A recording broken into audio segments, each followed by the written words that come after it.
Have you ever imagined living in a city, not by the sea, but under it?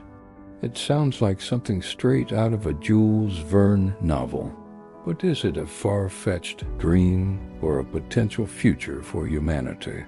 Today, we're diving deep into the incredible world of underwater cities. Let's explore the science, the challenges, and the breathtaking possibilities of life beneath the waves. The idea isn't new. For decades, visionaries have sketched out elaborate metropolises on the ocean floor. Picture this: vast domes of transparent, super-strong acrylic, with homes, parks, and offices all bathed in the gentle blue light filtering down from the surface. Automated submersibles zip between habitats, while the vibrant marine life of the deep sea becomes your daily view.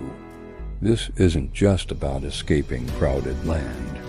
It's about creating a new symbiotic relationship with our planet's largest and least explored biome. So how would we actually build something like this? The engineering challenges are immense. First, there's the pressure.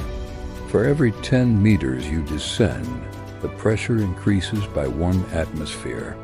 A city at 100 meters would need to withstand 10 times the pressure we experience on the surface.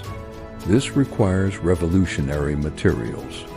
Researchers are looking into things like carbon fiber composites, metallic foams, and self-healing bioconcrete that could repair its own cracks, inspired by how corals build their skeletons. The structures would likely be spherical or cylindrical to distribute the immense pressure evenly. Then there's the question of power. You can't just run a cable down from the mainland. The most promising solution is harnessing the ocean itself.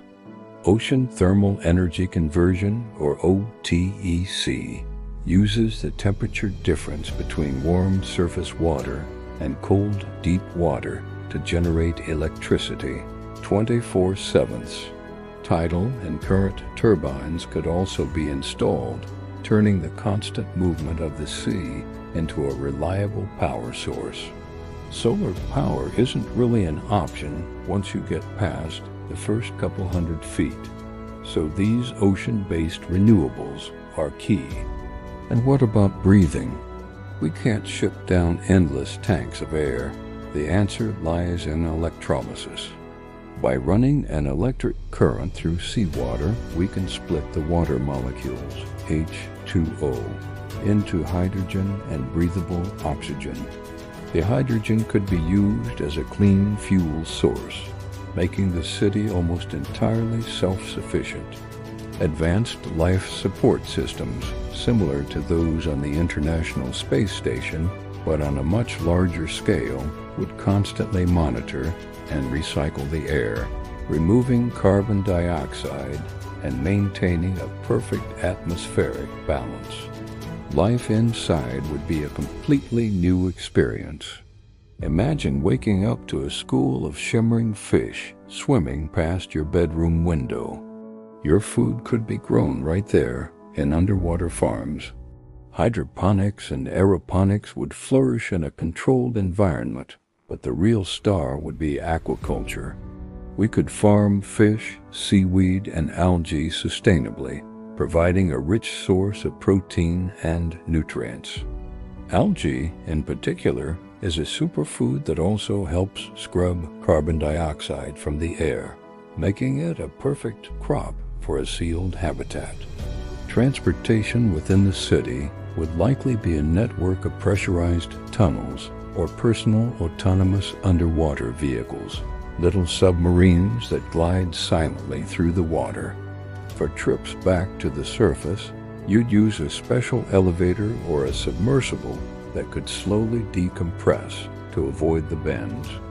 This connection to the surface would be vital, not just for people, but for supplies and emergencies.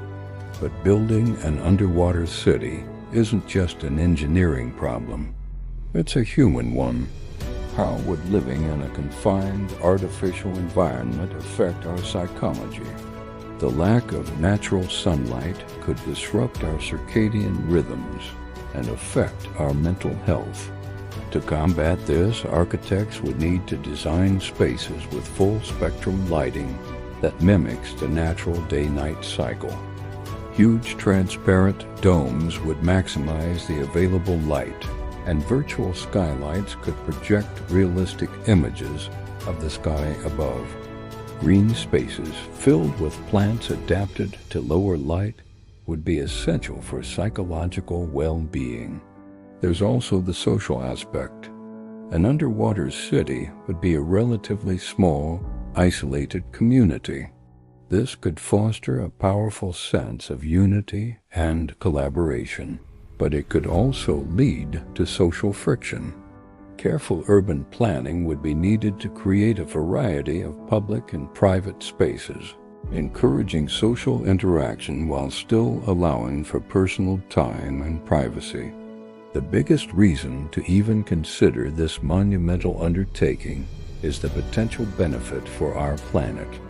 By moving some of our population and industry offshore and underwater, we could free up vast tracts of land for rewilding and ecological restoration.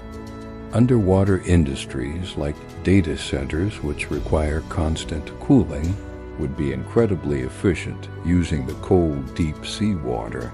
Scientific research would take a giant leap forward. Marine biologists, geologists, and oceanographers could live right next to their subject of study, observing deep-sea ecosystems in their natural state for extended periods. This could unlock secrets about climate change, biodiversity, and even the origins of life on Earth. Of course, we have to be careful.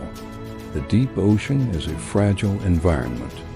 Any construction would need to be done with extreme care to minimize impact. We'd need to avoid damaging delicate coral reefs or disrupting the habitats of deep-sea creatures, many of which we haven't even discovered yet. The goal would be to integrate with the ocean, not conquer it.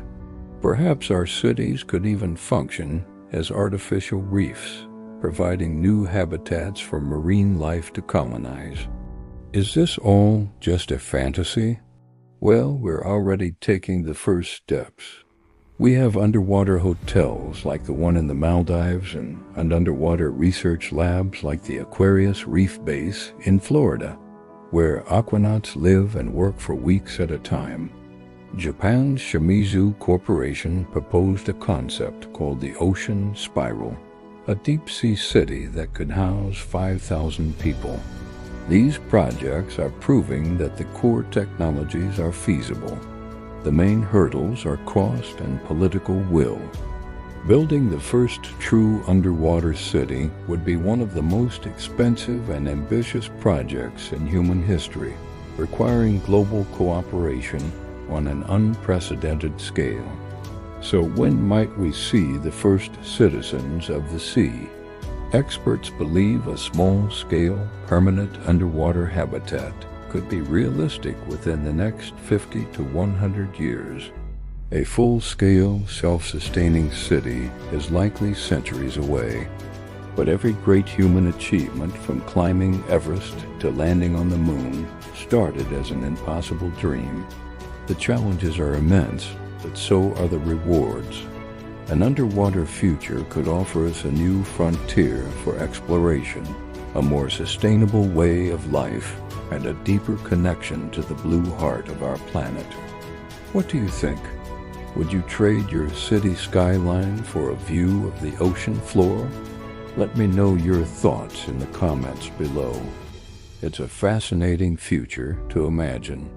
Thanks for watching, and if you enjoyed this deep dive into the world of tomorrow, make sure to like and subscribe for more explorations of science and technology. See you next time